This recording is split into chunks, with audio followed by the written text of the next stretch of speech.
तू ही सागर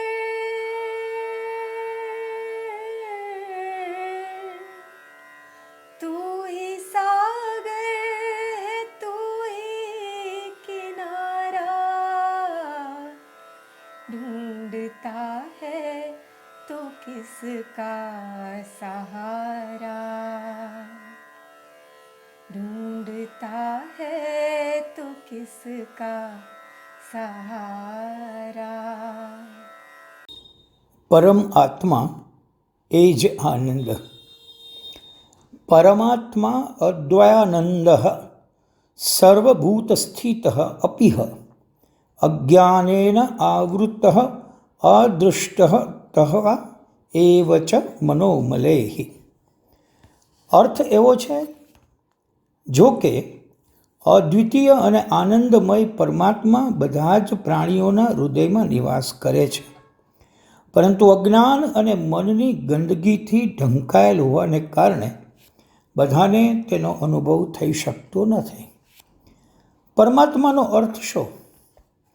પરમ એટલે જે દેશ, કાળ, વસ્તુ અથવા કારણથી બંધાયેલ નથી, તે જેનાથી પર કંઈ નથી, જેનાથી મોટું કંઈ નથી, જેની સાથે તુલના કરવામાં આપણા બધા કોઠા સમાપ્ત થઈ જાય, તે પરમ છે, શ્રેષ્ઠતમ છે, અજોડ છે અને અદ્વિતીય છે.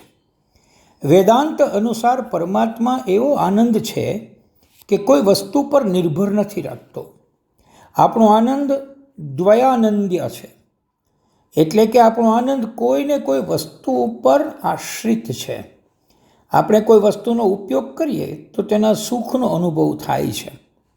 વેદાંત તો ત્યાં સુધી કહે છે કે આ સામાન્ય સુખ પણ આત્માનો જ આનંદ છે, જે અભિવ્યક્ત થાય છે. આપણે એવું સમજી બેઠા છીએ કે આપણને આ આનંદ વસ્તુ, સ્થાન અથવા વ્યક્તિને કારણે થાય છે. પરમાત્મા બધા જીવોમાં આત્મા સ્વરૂપ છે. તે બધા જ પ્રાણીઓના હૃદયમાં રહેલ છે. એમ કહો ને કે પરમાત્માનું સ્વરૂપ જ આનંદનું છે. બધા જ જીવોમાં હોવા છતાં આપણે તેને જોઈ શકતા નથી કે ઓળખી પણ શકતા નથી. આપણા અજ્ઞાનથી ઢંકાયેલું આપણું મન પામી નથી શકતું કે સુખ, આનંદ બહારથી નથી મળતા. સુખ માટે કોઈ વસ્તુની જરૂર નથી. આપણું મન એવું ઠસાવે છે કે આનંદ જોઈએ છે તો ફ્રીજ, ટીવી, ગાડી, બંગલા, પત્ની, બાળકો વગેરે વગેરે વગેરે કેટલું જોઈએ. મન અજ્ઞાનના ઢાંકણથી ઢંકાયેલ છે, એટલે કશું સાચું તેને દેખાતું નથી. એક બીજી સમસ્યા એ છે કે આત્મા મનની અશુદ્ધિઓથી આવૃત્ત છે, ઢંકાયેલ છે. રાગ, દ્વેષ, ઘૃણા, ઈર્ષા, કામ, ઉદ્વેગ, ક્રોધ, લાલચ, દંભ, સ્વાર્થ આપણા મનની અશુદ્ધિઓ છે, ખરાબીઓ છે. મનના આ બધા સ્પીડ બ્રેકર્સ છે. આપણો મૂળ સ્વભાવ આનંદ છે, તે ભૂલીને આપણે બહારના નાનકડા સુખો માટે ભટકી રહ્યા છીએ. મનની અશુદ્ધિઓ આપણને થતા અનુભવોમાંથી ઉમેરાતી જ રહે છે. તમને કોણ મળે છે, તમને કોણ શી વાત કરે છે, તમે કોની સાથે સમય વિતાવો છો, આ બધી બાબતો પરથી આપણા જીવનમાં અનુભવો થાય છે અને તે અનુભવોનો સાર મનમાં સંગ્રહાઈ જાય છે. શાસ્ત્રો સત્સંગનો મહિમા શા માટે ગાય છે? અશુદ્ધિઓથી ભરચક મનને કોઈ જ્ઞાની મળી જાય તો, ભટકતા મનને કોઈ માર્ગ ચીંધી દે તો. જીવનને ગાળો ભાંડવી, જીવનને અપ્રવૃત્ત પડતર રાખવું કે જીવનનો નાશ કરવો બહુ સહેલો છે, પરંતુ જીવનનો સાચો અને સર્જનાત્મક ઉપયોગ કરવો મુશ્કેલ છે. નીચતા માટે તો ઢાળ હોય, સારપ માટે તો શિખરે બિરાજવું પડે. શિખર ચડવામાં પરસેવો તો પડે જ ને. ગૌતમ બુદ્ધ જંગલમાંથી પસાર થઈ રહ્યા હતા. જંગલમાં અંગુલીમાલ નામનો હત્યારો રહેતો હતો, જે માણસને મારી નાખી, તેની આંગળીઓ કાપી નાખી, તેનો હાર બનાવી પોતાના ગળામાં પહેરતો. આ જંગલમાંથી પસાર થવાની કોઈ હિંમત ન કરતું. અંગુલિમાલે બુદ્ધને જંગલમાં આવતા જોયા. તેઓ શાંત અને નિર્ભય હતા. પહેલાં એ પૂછ્યું, તમને ડર નથી લાગતો? મારું નામ અંગુલિમાલ છે. બુદ્ધે કહ્યું, હા, મેં નામ સાંભળ્યું છે. તમે શું કરો છો? હું લોકોને મારી નાખું છું. બુદ્ધે સ્વસ્થતાથી જવાબ આપ્યો, અરે, તમે તો બહુ શક્તિશાળી છો.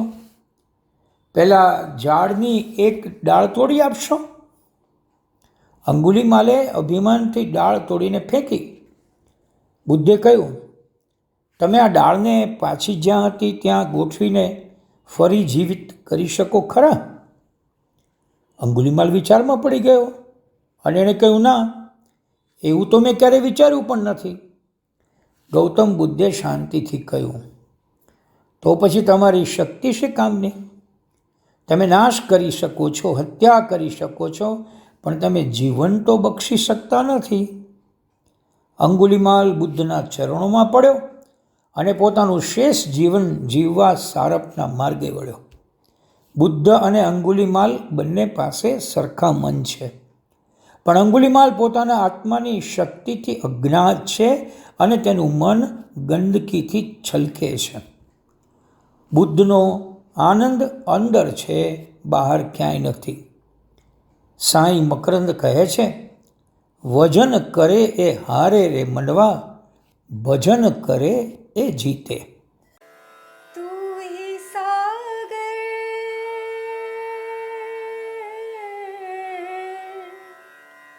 तू ही सागर है तू ही किनारा ढूंढता है तो किसका सहारा